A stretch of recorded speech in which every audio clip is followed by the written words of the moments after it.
क़यामत तो आने वाली है, उसके आने में कुछ शक नहीं, लेकिन अक्सर लोग ईमान नहीं रखते। और तुम्हारे परवरदिगार ने फरमाया है कि तुम मुझसे दुआ करो, मैं तुम्हारी दुआ कबूल करूंगा। जो लोग मेरी इबादत से अज़राह तकब्बुर कतराते हैं, अनकरीब जहन्नम में जलील होकर दाखिल होंगे। अल्लाह ही तो है जिसने तुम्हारे लिए रात बनाई कि उसमें आराम करो, और दिन को रोशन बनाया कि उसमें काम करो।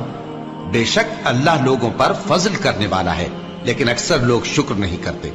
यही अल्लाह तुम्हारा परवरदिगार है जो हर चीज का पैदा करने वाला है, उसके सिवा कोई माबूद नहीं, फिर तुम कहां से भटकाए जाते हो। इसी तरह वो लोग भटकाए जाते थे जो अल्लाह की आयतों से इनकार करते थे। अल्लाह ही तो है जिसने जमीन को तुम्हारे लिए ठहरने की जगह और आसमान को छत बनाया, और तुम्हारी सूरतें बनाई और सूरतें भी अच्छी बनाई, और तुम्हें पाकीज़ा चीजें खाने को दी। यही अल्लाह तुम्हारा परवरदिगार है। सो अल्लाह रब्बुल आलमीन बहुत ही बाबरकत